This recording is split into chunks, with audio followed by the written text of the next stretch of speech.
নমস্কাৰ, মই আকিদা। এই মুহূৰ্তত ওলাই আহিছে বহুকেইটা গুৰুত্বপূৰ্ণ খবৰ। আজি হৈছে 30 মে আৰু আজি ভাৰতৰ লগতে অসমৰ বিভিন্ন প্ৰান্তৰ পৰা বহুকেইটা গুৰুত্বপূৰ্ণ খবৰ যুগুতোৱা হৈছে। আৰু এই ধৰণৰ খবৰ নিতৌ চাই থাকিবলৈ ইনফো উইথ আকিদা চেনেলটো ছাবস্ক্ৰাইব কৰিবলৈ নাপাহৰিব আৰু ভিডিঅ'টো লাইক কৰি মোক উৎসাহিত কৰিব বুলি আশা কৰিলোঁ। এতিয়া হওক ভিডিঅ'কেইটা আৰম্ভ কৰোঁ।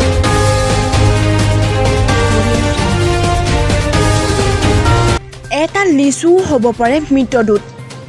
টিয়কত এটা লিচুৱে পাণ ল'লে 16 বছৰীয়া যুৱতীৰ। দেওবাৰে পুৱাই টিয়কত এটা লিচুৱে কাল হৈ পৰিল এগৰাকী 16 বছৰীয়া যুৱতীৰ বাবে। এতিয়া আম লিচুৰ বতৰ। ডাল ভৰি ভৰি পকিছে মঙহাল লিচু। লিচু সকলোৰে প্ৰিয়।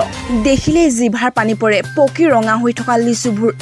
কিন্তু সকলোৰে প্ৰিয় এইবিধ বতৰৰ ফলো কেতিয়াবা হৈ পৰে ঘাতক। দেওবাৰে পুৱাই টিয়কত এটা লিচুৱেই কাল হৈ পৰিল এগৰাকী 16 বছৰীয়া যুৱতীৰ বাবে।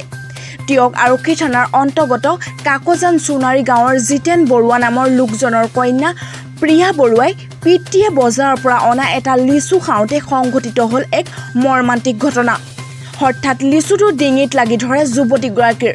পৰিয়ালৰ লোকে ঘৰতে চেষ্টা কৰি লিচুটো উলিয়াবলৈ সক্ষম হয় যদিও উশাহ লোৱাত কষ্ট পোৱাত ততালিকে লৈ যায় চিকিৎসালয়। কিন্তু চিকিৎসালয় গৈ পোৱাৰ পূৰ্বেই মৃত্যুক সাৱটিব লগা হয় যুৱতীগৰাকীয়ে। সামান্য এটা লিচু যুৱতীগৰাকী মৃতদূত হৈ পৰা ঘটনাক লৈ সমগ্ৰ অঞ্চলটোতে এতিয়া শোকৰ ছাঁ পৰিছে।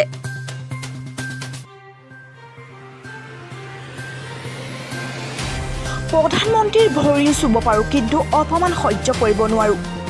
মোদী মমতাৰ সাক্ষাতক লৈ হোৱা বিতৰ্কত মমতাৰ মন্তব্য উজাৰিলে ক্ষোভ।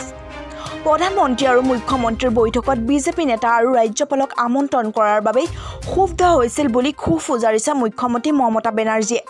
শুকুৰবাৰে প্ৰধানমন্ত্ৰী নৰেন্দ্ৰ মোদীৰ সৈতে ইয়াজ ঘূৰ্ণিক লৈ সূচীবদ্ধ কৰি থোৱা পৰ্যালোচনা বৈঠক বৰ্জন কৰিছিল পশ্চিম বংগৰ মুখ্যমন্ত্ৰী মমতা বেনাৰ্জীয়ে।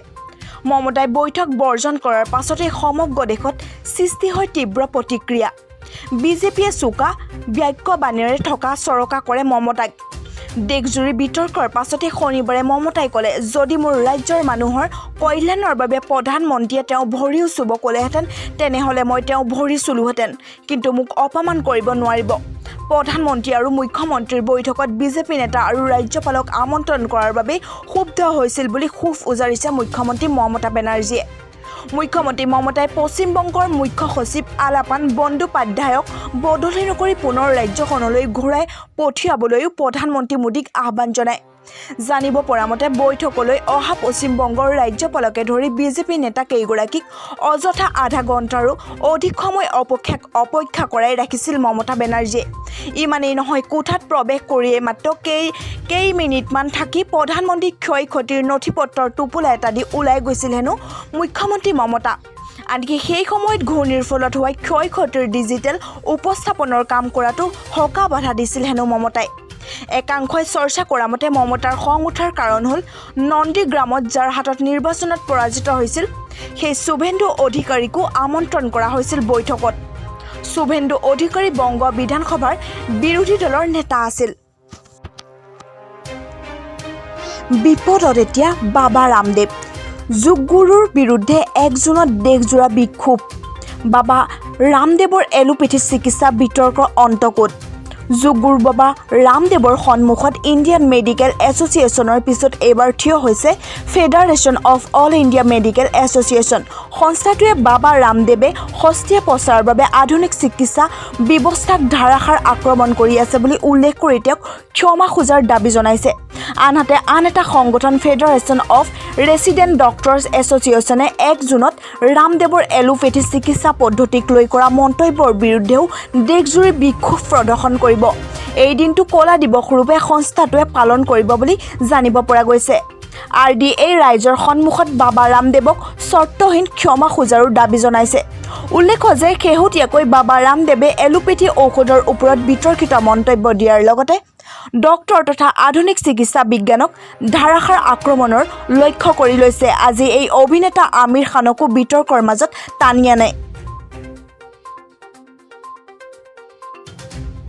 15 জুনৰ পূৰ্বে অসমত আনলক ঘোষণা কৰাৰ সম্ভাৱনা নাই। অহা 15 জুনৰ পূৰ্বে ৰাজ্যত আনলকৰ সম্ভাৱনা নাই।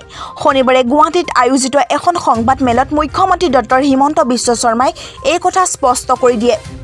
মুখ্যমন্ত্ৰী ডক্টৰ শৰ্মাই কয় যে অহা 7 জুনলৈ ৰাজ্যত কোভিড পৰিৱেশ কিছু চাম কাটিব বুলি আশা কৰা হৈছে। অহা 5 জুন পৰ্যন্ত ৰাজ্যখনত বাধা নিষেধ বাহাল আছে। 5 জুনৰ পাছতহে বাকী কথা ক'ব পৰা যাব। অৱশ্যে অহা 15 জুনৰ আগত দেখাকৈ আনলক সম্ভৱ হ'ব বুলি তেওঁ নাভাবে। সংবাদ মেলখনত তেওঁ আৰু কয় যে ৰাজ্যত কোভিড আক্ৰান্তৰ হাৰ 2 পৰা 3% নামি আহিলেহে পৰিস্থিতি নিয়ন্ত্ৰণত আহিছে বুলি ক'ব পৰা যাব। অৱশ্যে পূৰ্বৰ তুলনাত কোভিড পৰিস্থিতি বৰ্তমান প্ৰত্যেক দিনে উন্নত হোৱাৰ বিষয়ে উল্লেখ কৰি মুখ্যমন্ত্ৰী ডক্টৰ শৰ্মাই কয় যে গুৱাহাটীত 1600ৰ পৰা আক্ৰান্তৰ সংখ্যা এতিয়া 500লৈ নামিছে। যোৱা দিনকেইটাত আক্ৰান্তৰ সংখ্যা মহানগৰীত 1100লৈ কমিল। সেইদৰে ৰাজ্যখনত আক্ৰান্তৰ সংখ্যা 6500ৰ পৰা 5400লৈ নামিছে। অৰ্থাৎ ৰাজ্যখনত আক্ৰান্তৰ সংখ্যা 1000লৈ হ্ৰাস পাইছে। কোভিডত মৃত্যু হোৱা লোকৰ সংখ্যা 5-6 দিনৰ ভিতৰত নিম্নগামী হ'ব বুলি তেওঁ আশা প্ৰকাশ কৰে। ভেকচিনৰ প্ৰসংগত মুখ্যমন্ত্ৰী ডক্টৰ শৰ্মাই কয় যে চৰকাৰৰ প্ৰতিদিনে 1 লাখ লোকক ভেকচিন দিয়াৰ ক্ষমতা আছে যদিও প্ৰতিদিনে 60,000 লোকক দি থকা হৈছে।